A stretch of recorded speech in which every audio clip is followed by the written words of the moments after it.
Good morning, boys and girls. My name is Mrs. DeRoche, and as tomorrow is Remembrance Day, I'd like to read you a little story.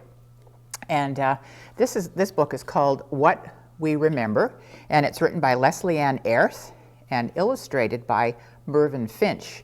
Now, these are stories, but they're stories about things that really happened. And I've chosen to read the very last story in the book, and it's called The Poppy.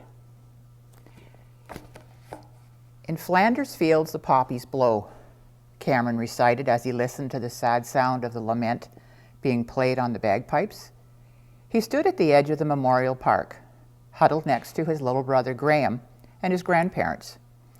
It was a damp, cold November 11th morning. "I know the whole poem," Cameron continued. "Would you like to hear it?" Before his grandfather had a chance to answer, Graham whispered proudly, "I know some of that poem too." Their grandfather smiled and replied, "Yes, we would like to hear it. You could say it together."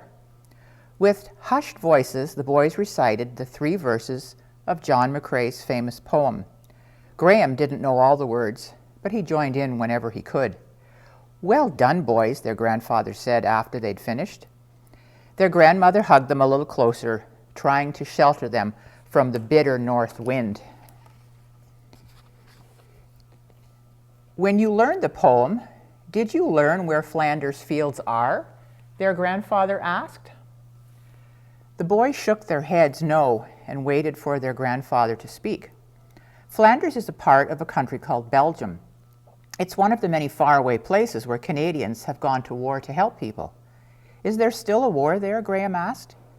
"No," replied their grandfather. "The Belgians have lived in peace for many years, but they are still very grateful to the Canadians who came to their rescue." "Do they all wear poppies on their jackets like we do?" Cameron asked as he looked down at the bright red flower that was pinned to his collar. Their grandfather shook his head. "Customs are a little different in every country," he said. "Our Canadian custom of wearing a poppy on Remembrance Day started a long time ago. It started a few years after Colonel John McCrae wrote the poem that you just recited. Wearing a poppy shows that we remember the brave men and women who went away to war and died." "When I was little," their grandmother added, "my mother pinned a poppy on my coat every Remembrance Day before we went to the ceremony in our little town. She always said, 'Today we need to have a special thought about your cousin Dick.'" And there's a little part on the page here. It says Remembrance Day, November 11th. On the 11th hour of the 11th day of the 11th month in the year 1918, the Armistice Agreement ending the First World War took effect. The following year, King George V expressed his wish that people throughout the British Empire would pause for 2 minutes at 11 o'clock on November the 11th to remember those who had died in the war. In Canada, this observance was known as Armistice Day until 1931, when Parliament passed a law making the 11th of November a holiday to be known as Remembrance Day. So his grandmother has asked him to have a special thought to her cousin. "Did he die in the war?" Cameron asked. "Yes," his grandmother answered sadly. "He was a pilot who had a dangerous job flying wounded people to hospitals. Just before the end of the war, when everybody in his hometown was hoping he'd return safely, they heard the awful news that he had died." And here's a drawing of a service at the Remembrance Day, showing people laying the wreath, and there's the piper playing the lament.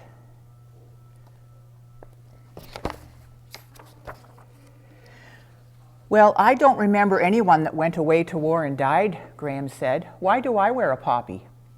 Even if we don't know anyone who died in a war or on peacekeeping duty, we wear poppies to remember all of the Canadians who have lost their lives while trying to help others. We must never forget that we live in peace because brave people went to war to make sure there was peace." So here's a picture of her cousin.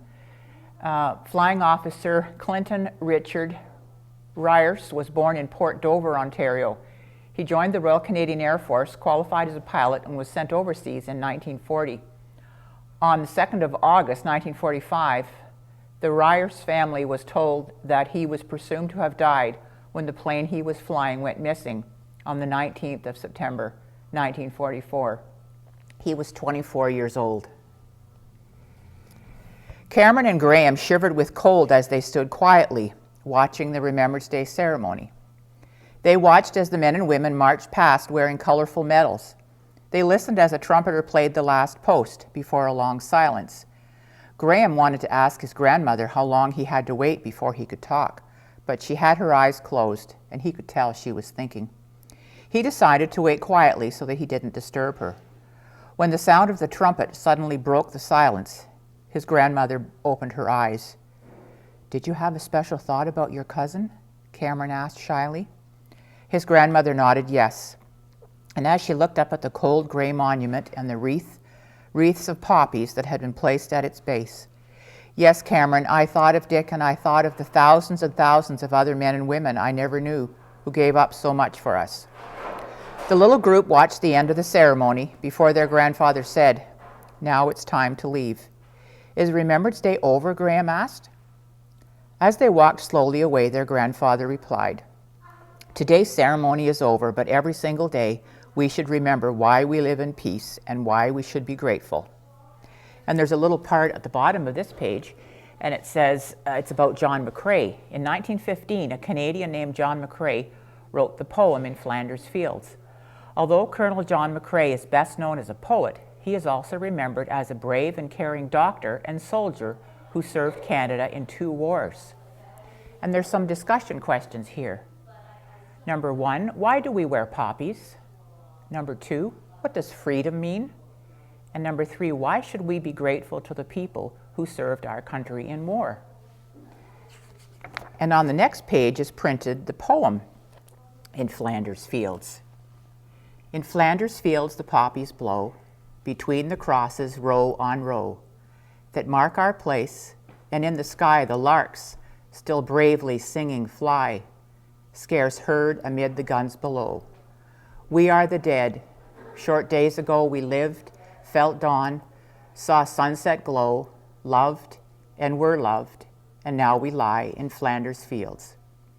Take up our quarrel with the foe. To you from failing hands we throw the torch. Be yours to hold it high. If ye break faith with us who die, we shall not sleep, though poppies grow in Flanders fields. And so I ask you boys and girls to take a few minutes tomorrow to remember the brave men and women who have given us our freedom. Bye for now.